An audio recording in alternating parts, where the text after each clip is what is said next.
আসসালামু আলাইকুম রহমতুল্লাহি ওয়া বারাকাতুহু। সম্মানিত দর্শক শ্রোতা, আজকে আমি আপনাদের সামনে অজুর সঠিক পদ্ধতি বর্ণনা করব। অজু নামাজের জন্য পূর্ব শর্ত। অজু ব্যতীত নামাজ হবে না, আর অজু যদি আপনার সঠিক না হয় তাহলে নামাজও সঠিক হবে না। তো এই জন্য আমাদের সঠিক পদ্ধতিতে রাসূল সাল্লাল্লাহু আলাইহি সাল্লাম যে পদ্ধতিতে অজু করেছেন ওই পদ্ধতিতে ওই নিয়মে অজু করা জরুরি। তো সেই জন্য আজকে আমরা অজুর পদ্ধতি দেখাবো। সর্বপ্রথম আমরা নিয়ত করব। নিয়ত মুখে উচ্চারণ করব না, মনে মনে থাকবে যে আমি পবিত্রতা অর্জনের জন্য এবং নাপাকি দূর করার জন্য অজু করতেছি। এরপরে বিসমিল্লাহ বলবো। এরপরে আমরা অজু করা শুরু করব। সর্বপ্রথম ডান হাতের কবজি পর্যন্ত 3 বার ধৌত করব। এরপরে বাম হাতের কবজি পর্যন্ত 3 বার ধৌত করব। এরপরে কুলি এবং নাকে পানি দেওয়া একবারে।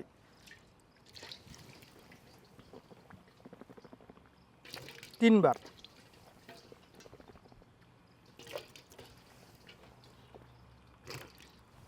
এরপরে আমরা চেহারা ধৌত করব। চেহারা মাথার চুল যেখান থেকে শুরু হয়েছে উঠছে এখান থেকে নিয়ে থুতনির নিচ পর্যন্ত, এক কানের গোড়া থেকে নিয়ে আরেক কানের গোড়া পর্যন্ত, এই পুরাটা চেহারা পুরাটা আপনাকে ধৌত করতে হবে 3 বার।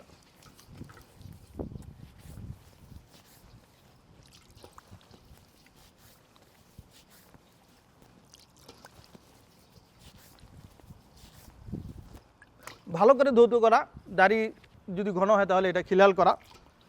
এরপরে ডান হাত কবজি কনুই পর্যন্ত 3 বার ধৌত করা।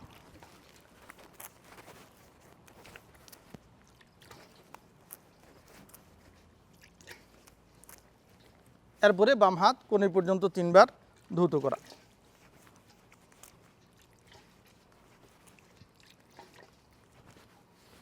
এরপরে 2 হাত পানিতে ভিজাবেন, মাথা মাসা করবেন।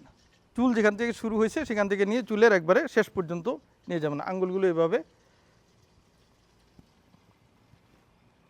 শেষ পর্যন্ত নিয়ে গেলাম, আবার যেখান থেকে শুরু করছিলাম সেখানে নিয়ে আসব।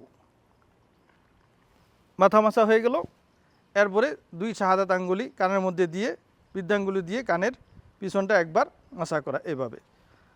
অজুর এই পর্যন্ত হলো। এরপরে পা ধৌত করা। ডান পা টাকনা পর্যন্ত 3 বার, বাম পা টাকনা পর্যন্ত 3 বার। ডান পা টাকনা পর্যন্ত 3 বার ধৌত করা।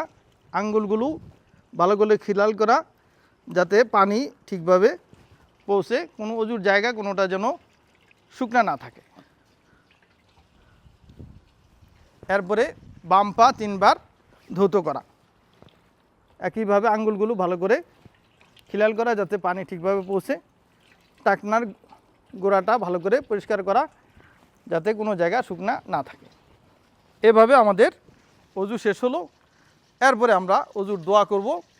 আশহাদু আল্লা ইলাহা ইল্লাল্লাহ ওয়াহদাহু লা শারীকা লাহু ওয়া আশহাদু আন্না মুহাম্মাদান আবদুহু ওয়া রাসূলুহু আল্লাহুম্মা জাআলনি মিনাত তাওয়াবিন ওয়া জাআলনি মিনাল মুতাতাহহিরিন। এইভাবে আমাদের সঠিক পদ্ধতিতে অজু শেষ হবে ইনশাআল্লাহ।